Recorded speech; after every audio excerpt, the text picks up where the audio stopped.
Hello everyone, this is Pavel and the new episode of the podcast I Love Anime, dedicated to the Attack on Titan. When this podcast is released, you will most likely watch the entire series and everyone will be eagerly discussing the finale. But in the third part I will not reach it, but will limit myself with the final season itself, because it's very eventful and full of topics worth covering. And I want to dedicate the final episode to the end of the series, the overall results of our shared journey with the author of the manga Hajime Isayama. We are moving from Paradise Island to Morley Land, and I remind you that the next you will hear a lot of spoilers for the series.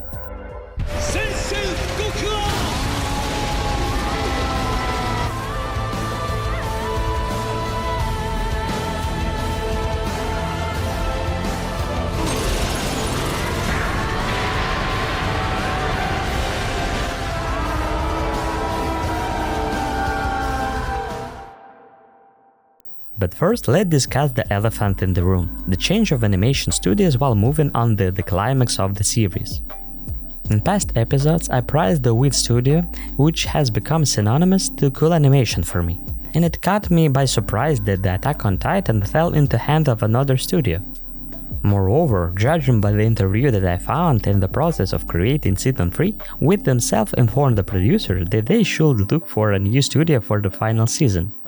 And most studios refused, as in the anime industry, the Titan had a reputation of a project with hellish production. So, we realized that they couldn't cope with the growing complexity of production, since the scale of events of the rest of the manga was tremendous. MAPPA gave it a go.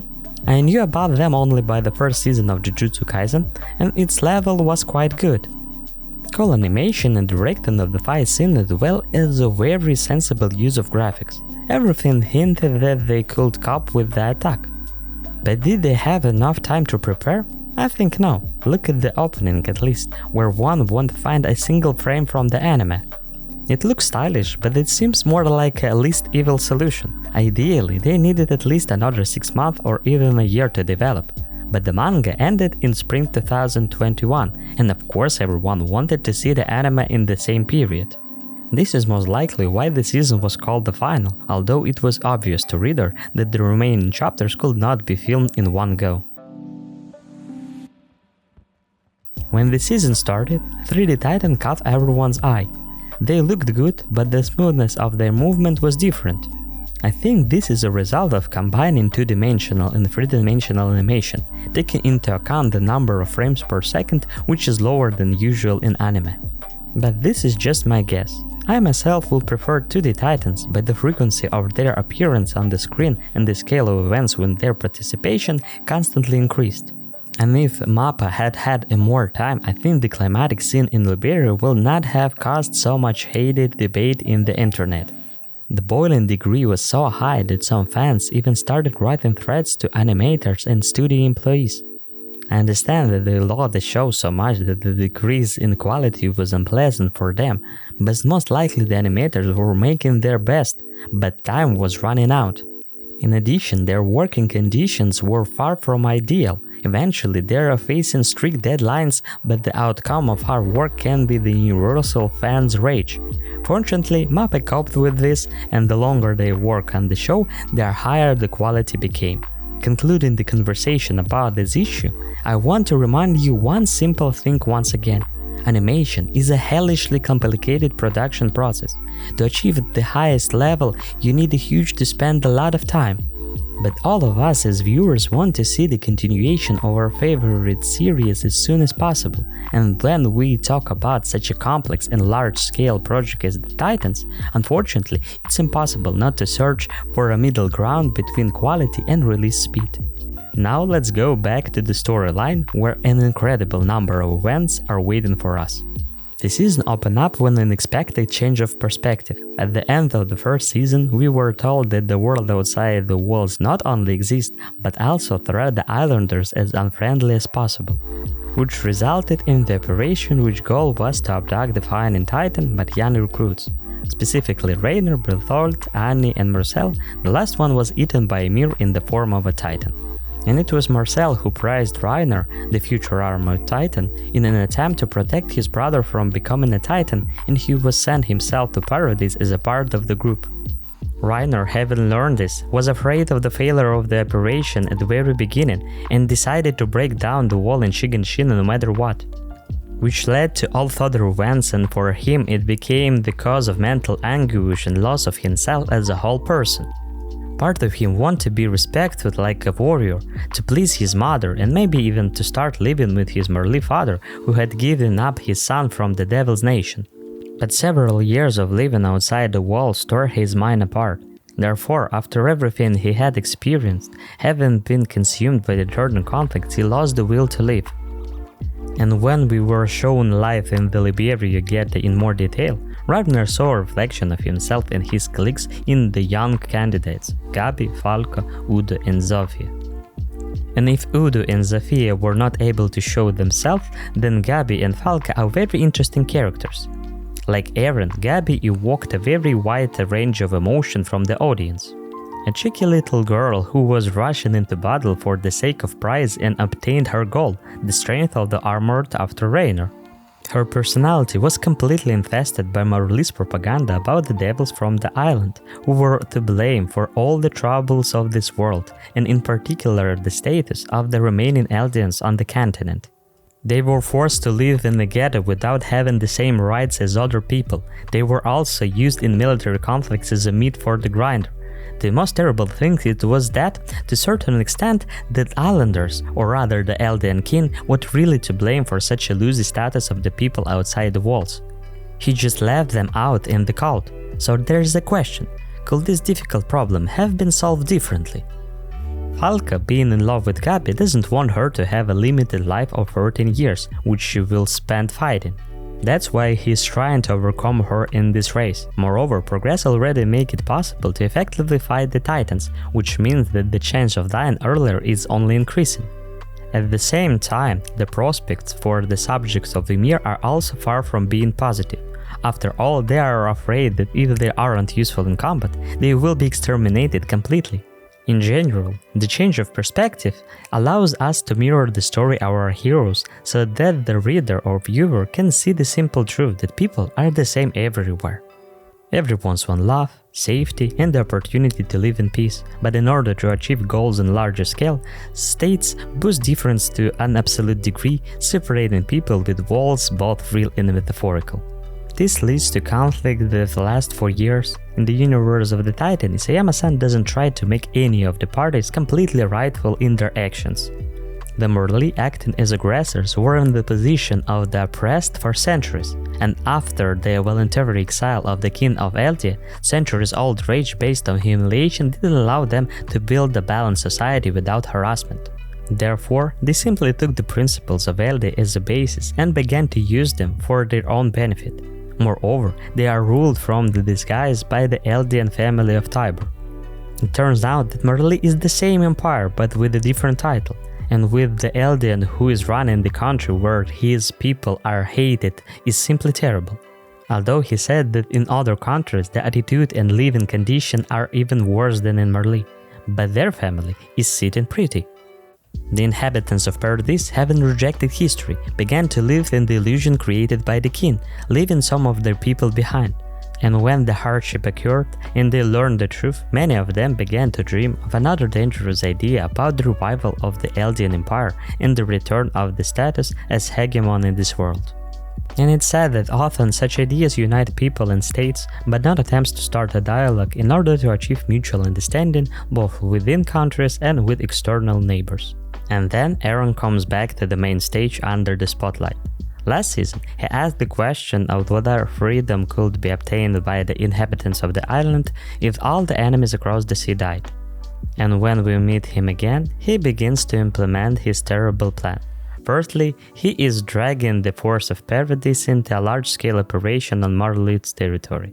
Because of this, countless civilians both in the ghetto and the city have died, many of them because of Armin's transformation into the Titan, who for the sake of saving his friend again has stained his hand with blood. Aaron already knows his ultimate goal and has already rejected humanity in order to achieve it. Moreover, he will return here later with even more devastating consequences for the continent as a whole. And if earlier he gave conflicting vibes because of his behavior, swinging between extremes from tantrums to recklessness, now we have a completely different Eren in front of us. He's hiding his emotion. With empty eyes, he's stepping outside any moral norms. He even allows himself to beat up Armin to tell Mikasa that he hates her because she is a slave to the Ackerman's genes, and that her nature sees him as a master and protects him. Of course, this is a lie, but this lie is convincing at this specific moment as it has a chunk of truth in itself. But we remember how, literally in the second episode of the show, Mikasa hit Eren without hesitation for being rude to Armin. And when Eren and Jin were fighting, she could easily ignore it. So she doesn't take him as any master. The result of the latest rescue of Eren, who had kidnapped himself, was the reunion with the beast to be able to use the rumbling. Everyone believed that in order to protect the island, the Yager brothers would release the Titan from outer wall, thereby showing that it was better to keep away from Paradise and that the will of the king no longer restrained the power of the rumbling. But Eren and Zeke had their own plans for the power of the fighting Titan. Zeke's euthanasia plan, or in fact the sterilization of the Eldians, in an act of humility and acceptance on the sins of the Empire over all those centuries. Yes, such decision can allow them to get rid of the threat of the Titans, and the torment of the subject of Ymir, doomed to eternal condemnation for the sins of the past, will be stopped. But the world will not get better from this, and as soon as the Titans will be taken out of the equation of forces, technology will replace them and conflicts will not disappear anyway. Unless Marlene's Titan-based hegemony will come to an end, but as King's decision showed, when one hegemon gives way, another one takes its place. Eren's was not only to demonstrate strength, but to destroy the rest of the world but fuel nationalist sentiments on the island, leaving only the inhabitant of Paradise alive. This is how he wants to protect his little world, where he was born, grew up and thought. But as one of the characters correctly noticed, this will simply make the world smaller, and the Eldians will be able to conflict with themselves. People will stop fighting only when there will be one or less person left in the world. That's how Erwin answered Pixie's question on this topic. And we are such creatures that even if the only one person remains, he will create additional personalities and start a fight club with them. And having described these two plans again, I think that initially designed one with the local use of the rumbling looks like some kind of a compromise.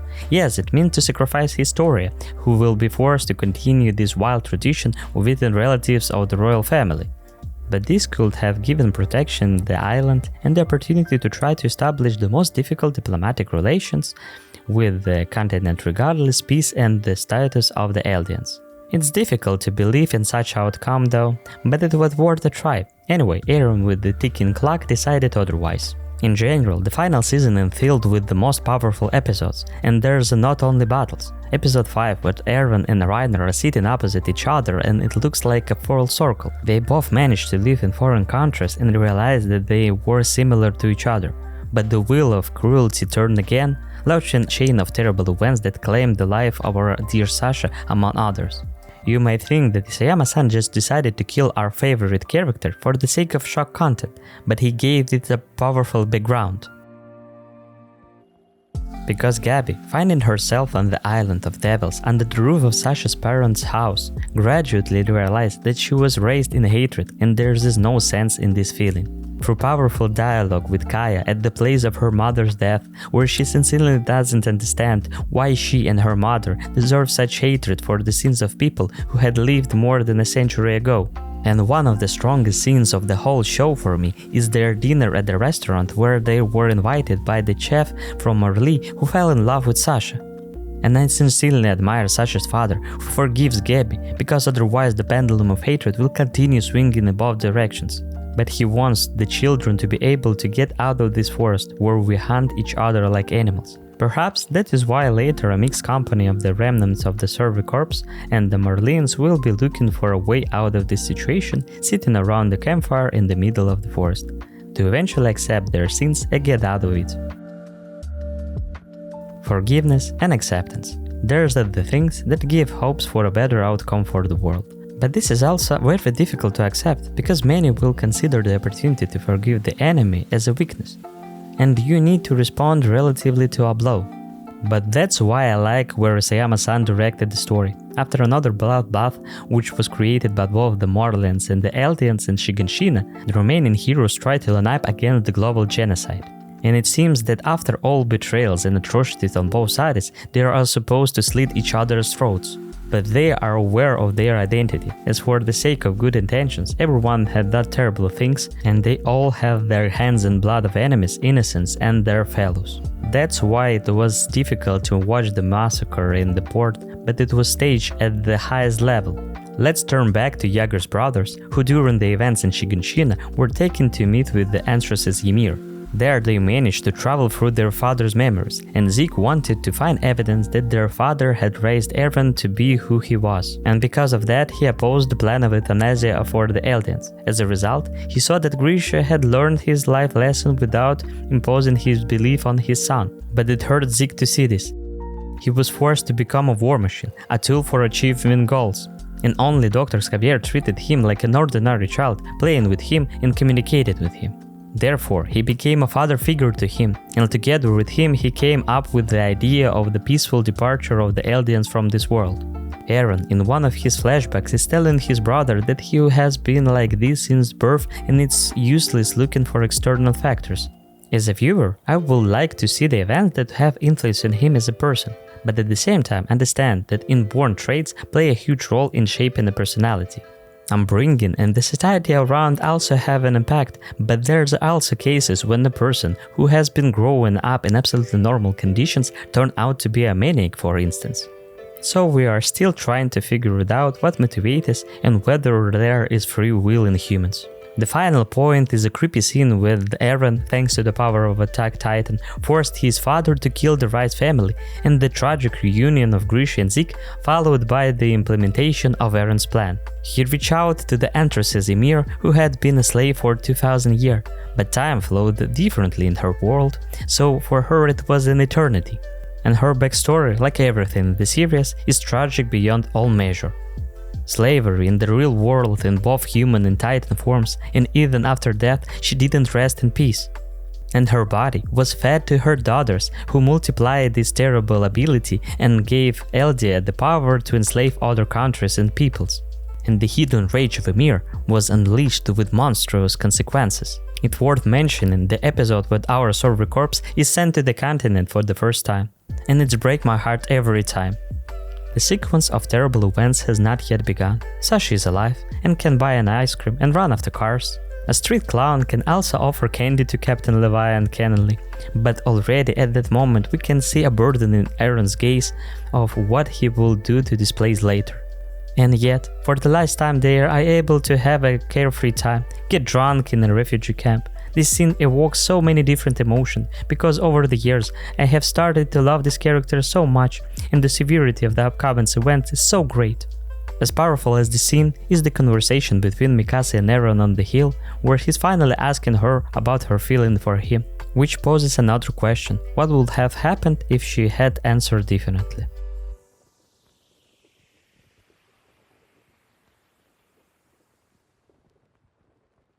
If we sum up the result of the final season, leaving two parts of special for later, then this is a monumental work itself.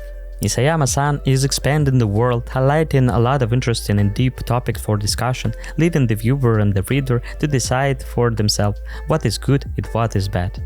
And it's worth applying this criteria to the story at all?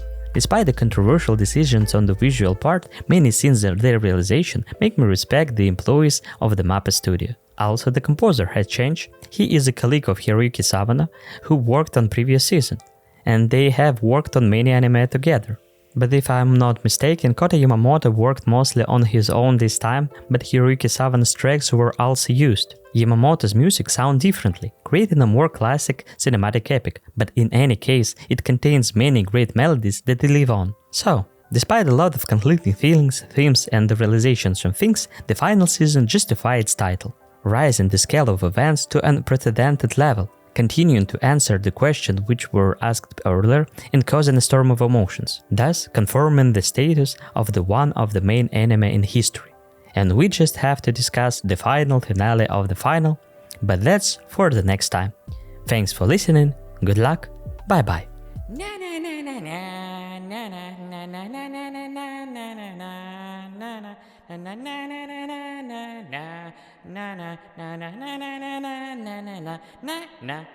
Na